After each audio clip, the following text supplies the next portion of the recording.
Are you ready to get your fix?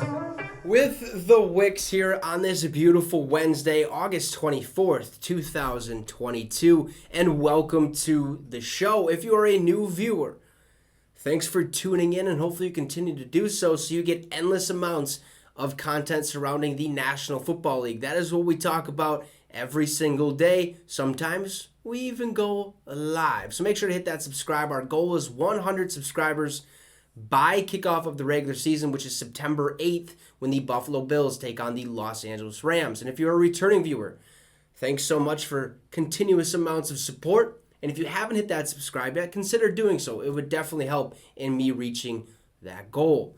So let's get right to it.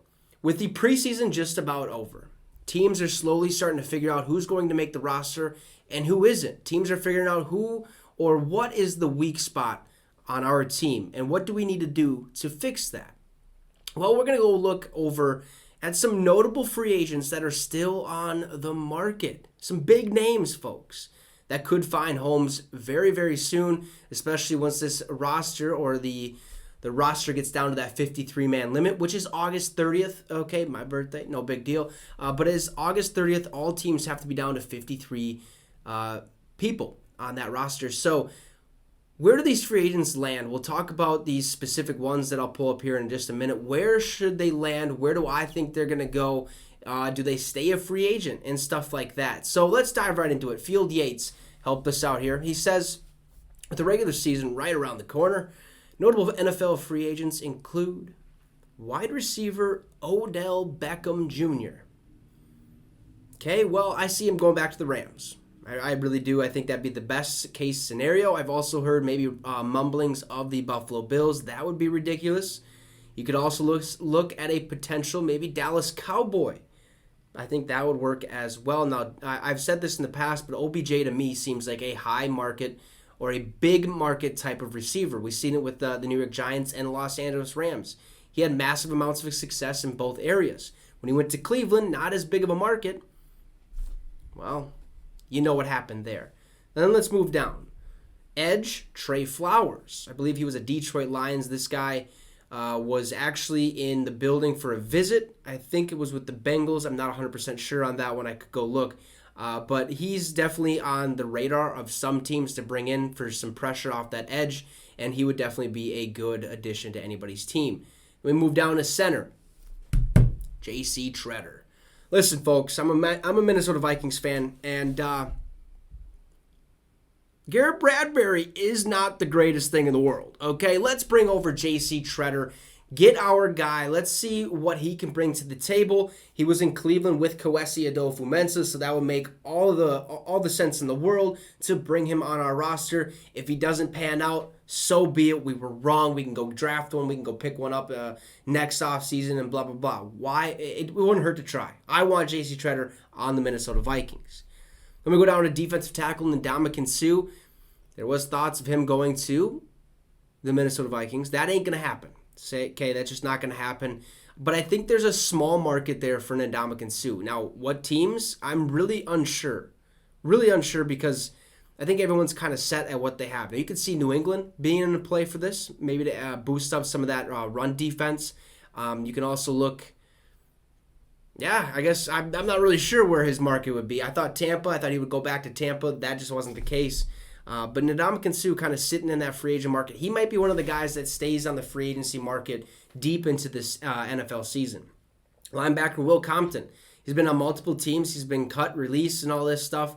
He's mainly a special teamers guy, but he can also play linebacker very, very well. I think he has a chance to get signed at some point this season, whether it's back with the Raiders or to the Chargers or the Titans. I believe he played with. He's really good friends with Mike Vrabel, and he does like a podcast with Taylor Lewan, who is on the Titans currently. So Will Compton will find a place.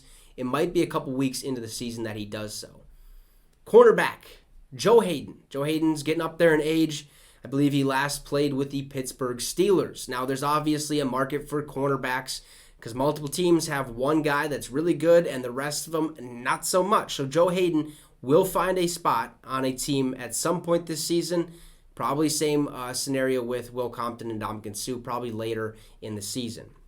Edge rusher, Jason Pierre-Paul, also getting up there in age, was at the Tampa Bay Buccaneers last, and I really don't see a market for him at this point in time. I think maybe if injuries occur down the line, which they will, it's unfortunate, it happens, then he might be on somebody's radar, but as of right now, I think you're going to look at Trey Flowers going before Jason Pierre-Paul. Then we look at wide receiver Emmanuel Sanders. I think this guy could do a lot of good for any team out there looking for a quick number 3 receiver, maybe even possibly a number 2 receiver. I think there's a lot of teams that could use Emmanuel Sanders. You know, you look at the Rams, they could use another one. The Titans, the list kind of goes on for wide receivers. I think anybody could use, or any team could use a wide receiver, especially if they perform to the best of their abilities and makes the team better. Last but not least, tight end Eric Ebron. I don't know why I said Ebron. Eric Ebron. There's a market. There is definitely a market. The tight end game is kind of dwindling out, per se. The tight ends are getting faster, stronger, more athletic. They're kind of moving out into that slot receiving role. Not many get down and block as usual, but there's still some that do.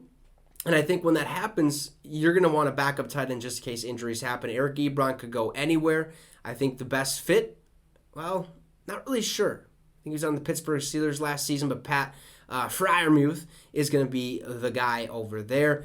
Minnesota, we could pick him up later in this season if injuries happen or if Irv Smith just can't stay healthy for whatever reason. But I think there's definitely a market for Eric Ebron. God, I keep saying Ebron. Anyways, that is the notable free agent market at this point in time. Who goes where? You guys can let me know in the comments where you'd like to see those players get put. And if they are going to get signed, do you even think any of these guys will get signed at some point in the season? So have a great rest of your day. We'll see you guys tomorrow. And you just got your fix with the Wicks.